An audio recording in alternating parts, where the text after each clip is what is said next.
Shalom, Shalom Bapak Ibu dan Saudara yang terkasih dalam Tuhan. Kita bersyukur hari ini Tuhan beri kesempatan kepada kita untuk memuji, menyembah, memuliakan Dia. Sebelum kita melakukan segala kegiatan kita hari ini, kita rindu mendengarkan kebenaran firman Allah. Kita rindu mendengarkan sabda Tuhan.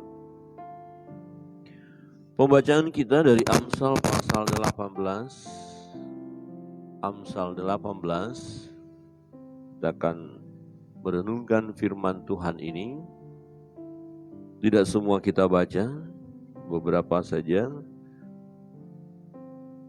Di ayat 21 firman Tuhan berbunyi demikian. Di ayat 21 Amsal pasal 18.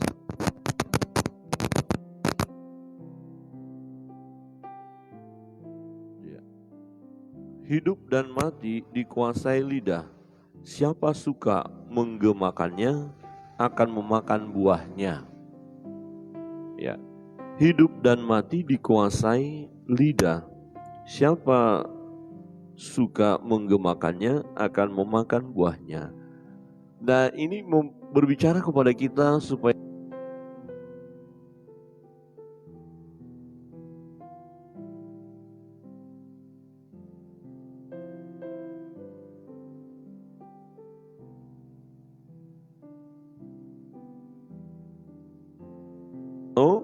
maka akan membawa kita kepada kehancuran.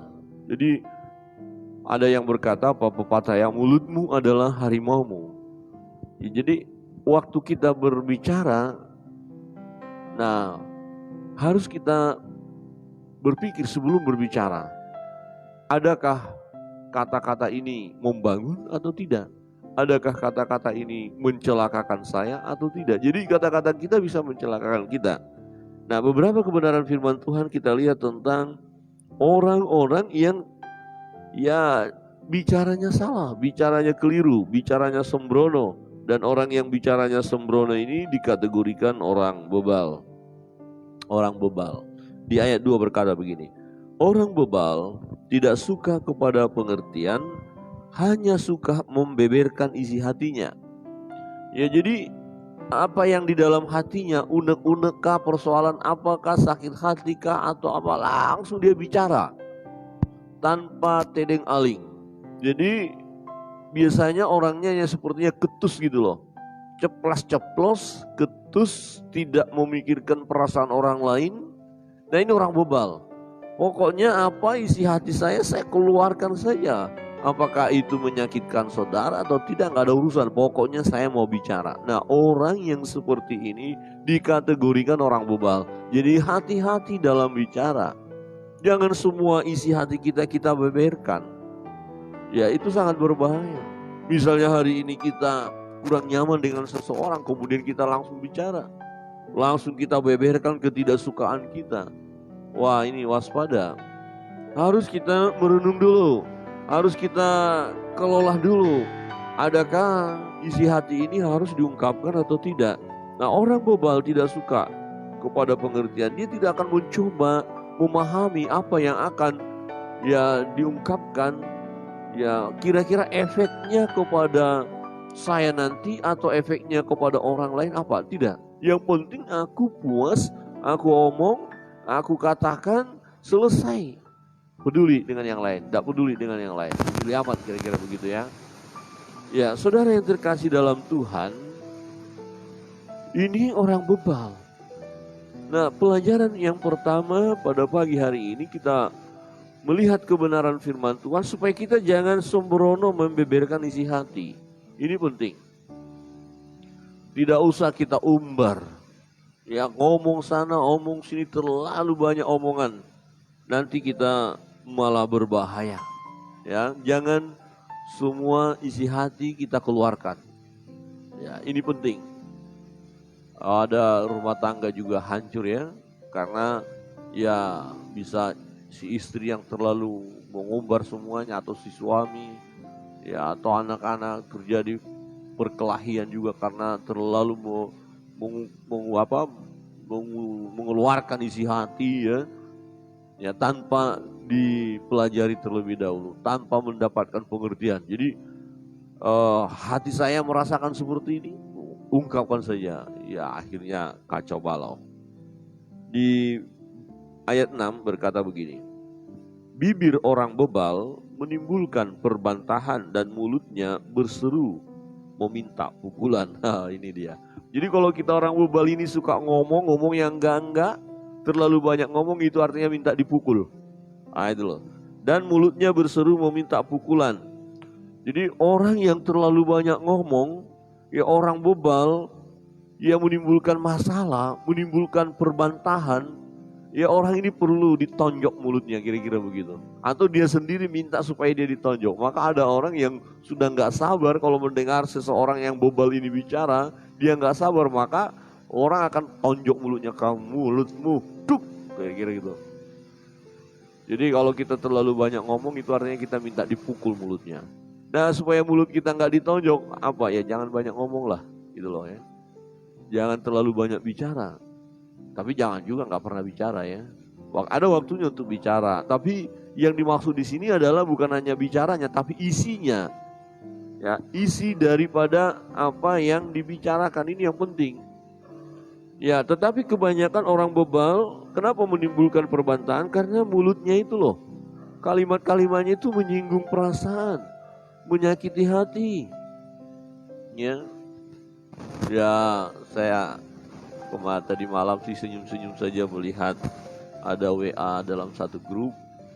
Ya karena ada seorang hamba Tuhan berkhotbah dan ya agak keras juga sih ya. Ya ada nggak suka dengan khotbahnya karena tanda kutip menuduh gitu loh ya. Jadi yang lain bilang ini kok ngomong begini dan begitu ya. Wajar saja orang mempunyai penilaian ya. Karena bisa saja orang akhirnya tersinggung. Ya tidak nyaman. Nah bukan karena tertuduhnya, tapi ya kalimat itu ya, sepertinya memojokkan orang gitu loh ya. Nah itu kurang baik. Nah Bapak Ibu Saudara yang terkasih dalam Tuhan, perhatikan di sini dikatakan bibir orang bebal menimbulkan perbantahan. Jadi kata-katanya itu loh, kalimatnya itu loh. Nah bukannya kita nggak boleh bicara, tapi kalau bicara kita itu muatannya baik, positif, tidak akan menimbulkan perbantahan. Yang akan terjadi justru menimbulkan ya semangat, sukacita, membangun, ada damai. Nah ini, tetapi orang bebal ini terlalu banyak ngomong, ngelantur, ya menuduh, ya menyakitkan dan lain sebagainya. Nah mulutnya perlu dipukul, ya ditonjok, kira-kira begitu ya. Artinya jangan kita melihat juga ada orang lain terlalu banyak ngomong langsung kita tonjok, ini sesuai dengan firman Tuhan, oh berarti mulutnya minta dipukul, kita pukul saja gitu. Jangan. Ini makna kiasan yang memiliki pengertian bahwa kalau orang ini banyak ngomong dan menimbulkan perbantahan kalimatnya, sebenarnya orang ini perlu dipukul ya gitu ya. Disiplin, bukan berarti kita langsung pukul saja. Nah kita harus hati-hati bicara, itu maksudnya ya. Kita harus hati-hati bicara, jangan bicara kita menimbulkan perbantahan. Ya, kalau kita bicaranya menimbulkan perbantahan, orang nggak suka kepada kita dan pada akhirnya orang akan memusuhi kita, mencela kita. Ya, seperti itu. Nah, di ayat 7 berkata orang bebal dibinasakan oleh mulutnya, bibirnya adalah jerat bagi nyawanya. Ini makanya hati-hati bicara. Jadi kalau ada pepatah berkata mulutmu harimaumu, ya benar ini. Kebenaran firman Tuhan mengatakan bahwa orang bebal dibinasakan oleh mulutnya. Ya, ada orang terlalu banyak ngomong akhirnya terjerat dia. Ya, terjerat dengan omongannya sendiri. Nah, ini sangat berbahaya. Maka hati-hati dalam berbicara. Bibirnya adalah jerat bagi nyawanya. Ya, kadang-kadang kita terpancing ngomongin orang. Waktu kita ngomongin orang, kita nggak sadar, ya kita bumbui, dan kemudian orang lain mulai tersinggung dan tidak nyaman. Apalagi kalau direkam, kemudian diadukan, oh terjadi penistaan, oh terjadi pencemaran nama baik. Ya saya diomongin, bla bla bla. Akhirnya apa? Betul, rekaman berbunyi seperti itu. Nah siapa yang salah? Bukan yang merekam yang salah, kita yang salah. Kenapa kita salah? Omongnya terlalu banyak, cakapnya terlalu banyak, ya bicaranya terlalu banyak, ya dan menimbulkan sesuatu yang tidak nyaman, yang tidak benar. Maka kata-kata kita tadi telah menjerat nyawa kita. Akhirnya masuk penjara. Saudara yang terkasih dalam Tuhan, ya kalau kata-kata kita benar, ya kalau kata-kata kita benar membangun, maka satu keuntungan, satu berkat. Kalau akhirnya kata-kata yang baik, yang benar ini membuat kita harus dipenjara, itu risiko. Kenapa? Orang yang memenjarakan yang tidak terima kebenaran. Tapi kalau kata-kata kita itu adalah kata-kata yang memang menimbulkan kerusuhan, ya, menimbulkan huru-hara, menimbulkan persoalan, ya wajar. Ya kita harus menghadapi, ya menghadapi penjara, pengadilan, diadukan orang, ya bisa. Nah untuk itu hati-hati dalam berbicara. Nah ketika kita menyampaikan kebenaran pun haruslah dengan santun. Ya, ketika kita menyampaikan kebenaran, orang lain tidak harus tersinggung mendengar kebenaran yang kita sampaikan. Jika kita sampaikan dengan cara yang benar, yang santun, ya kan? Nah ini penting kita dalam berbicara. Kita memang harus menyatakan kebenaran, tetapi kebenaran ketika kita sampaikan harus dengan cara yang benar. Nah setelah kita lakukan dengan cara yang benar, toh kita dituduh melakukan sesuatu yang tidak benar, itu risiko.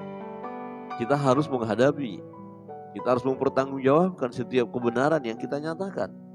Sebab kita berada dalam dunia yang tidak menerima kebenaran. Saudara yang terkasih dalam Tuhan, perkataan dikatakan ayat berikut, perkataan pemfitnah seperti sedap-sedapan yang masuk ke lubuk hati. Jadi hati-hati. Orang bebal, orang pemfitnah ini pintar bicaranya. Ini fakta, ini nyata.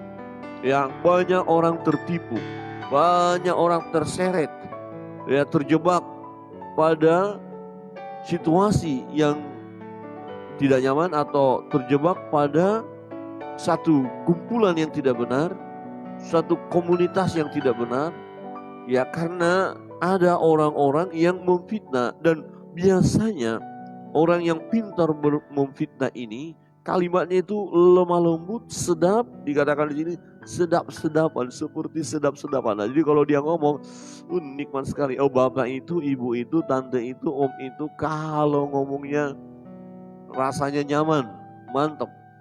Saking nyamannya kita nggak tahu bahwa dia masuki hal-hal yang negatif, hal-hal yang jahat, ya fitnah masuk, ya menuduh orang lain, melakukan bla bla bla bla segala macam. Padahal orang itu tidak melakukan, tapi karena pemfitnah ini cara bicaranya baik, nah yang masuk ke lubuk hati dikatakan, akhirnya kita mempercayai apa yang dia katakan tadi. Padahal itu adalah fitnah. Hati-hati. Jadi jangan sembarangan juga kita mendengar kata-kata orang. Harus ada filter. Disaring dulu. Cek kebenarannya. Benar enggak ini perkataan ini? Sesuai enggak dengan fakta? Nah, pemfitnah ini sama dengan yang lagi tren. Ya, itu hoax. Hoax itu fitnah. Ya, mengatakan sesuatu yang tidak benar. Hoax. Nah akibat hoax kita melihat begitu banyak orang mengalami penderitaan, mengalami kehancuran. Nah ini hati-hati. Dan hoax beredar. Dan banyak orang yang ya terjerat dengan hoax. Maka kadang-kadang kita bisa bingung juga ya, heran. Ketika ada orang menyampaikan satu kebenaran yang benar-benar adalah benar, justru tidak ada yang mau mendengar. Ketika ada orang menceritakan yang tidak benar dengan cara yang tidak benar, hoax, malah banyak orang yang mendengar. Wah, ironis sekali ya. penyampaiannya tidak benar, kata-katanya tidak benar, didengar oleh orang. Isinya benar, disampaikan dengan cara benar, enggak didengar orang. Ini jadi terbalik dunia ini. Nah, ini perkataan pemfitnah. Nah, pelajaran penting bagi kita, jangan sampai ketika kita memiliki keahlian berbicara, jangan terjebak menjadi pemfitnah. Coba lihat kiri kanan dan katakan ya, hina sama ibu pendeta, jangan pemfitnah. Halo, jangan, yang di rumah jangan jadi pemfitnah. Oh bahaya loh, ngeri. Ada yang berkata begini, fitnah lebih kejam daripada pembunuhan. Oh iya, yang difitnah itu loh sakit rasanya. Sakitnya itu di sini ya. Saudara yang terkasih dalam Tuhan, hati-hati dalam berkata-kata, hati-hati dalam menjawab, hati-hati ya menyampaikan pendapat, hati-hati ya memberikan argumen. Di ayat 15 berkata, jikalau seseorang memberi jawab sebelum mendengar, itulah kebodohan dan kecelaannya. Nah, kalimat belum selesai dia udah langsung nyelonong, begini ya begini, padahal bukan itu yang dibicarakan. Langsung ngomong, ada nih kadang-kadang terjebak, ya kita terjebak. Langsung ngomong jawab, gini ya, begitu ya, loh orang gak bicara itu. Oh ya, saya tahu pasti kamu akan ngomong begitu. Ini orang bebal ini. Orang BODOH ini. Ya, tunggu dulu dong, dengar, simak. Kira-kira sudahkah saya memahami, mengerti pertanyaan saudara ini? Ya, kalau kita nggak ngerti, nggak paham, kita kayak maksudnya apa? Maaf, saya kurang paham, kurang mengerti. Jangan mereka-reka, mungkin yang dimaksud adalah ini, kemudian kita jawab. Padahal kita tidak tahu persis persoalannya, pertanyaannya itu mengarah kemana kita belum tahu. Tapi kita mencoba mereka-reka, kemudian kita jawab, maka jawaban kita bisa mencelakakan kita. Ya, jikalau seseorang memberi jawab sebelum mendengar, itulah kebodohan dan kecelaannya. Nah, Bapak Ibu Saudara yang terkasih dalam Tuhan, ini mengajarkan kita untuk tidak terlalu cepat buka suara. Jangan terlalu cepat bicara. Ya, mari jadilah pribadi yang tenang, dengarkan dulu baik-baik. Nah, ketika kita dimintain pandangan, pendapat, harus kita tahu apa topik yang sedang dibahas, apa persoalannya, apa masalahnya sebenarnya, bagaimana keadaannya. Kemudian kita baru berilah pandangan, berilah argumen kita, sehingga argumen kita tidak salah. Karena ada waktu bagi kita untuk membahasnya, mempelajarinya dulu, merenungkannya. Nah, karena kita nggak buru-buru menjawab. Tapi kalau kita buru-buru jawab, kapan kita memikirkannya? Ya, dengar langsung ngomong, dengar langsung ngomong. Ya, kalau dengar, kadang-kadang ya pertanyaannya belum tuntas. Kalimat dari sahabat kita, saudara kita, teman kita belum selesai, kita sudah nyelonong jawabnya. Ini dikategorikan kebodohan. Saudara yang terkasih dalam Tuhan, hati-hati kita dengan bicaranya kita. Itu sebabnya dikatakan bahwa perkataan ini luar biasa, luar biasa. Kalau kita bisa mengendalikan perkataan kita sangat baik. Kalau tidak, ini yang sangat berbahaya.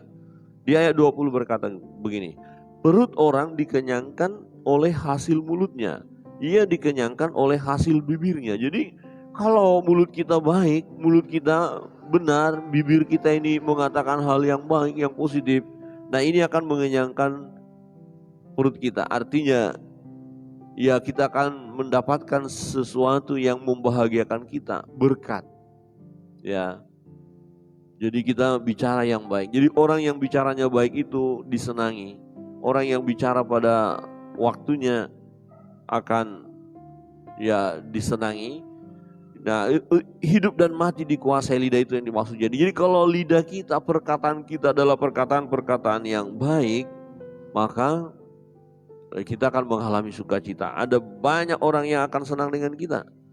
Ya, ada banyak orang yang merindukan kehadiran kita karena kalimat kita, kata-kata kita membangun. Dan kalau kita berkata-kata yang baik, apa yang dimaksud mengenyangkan ya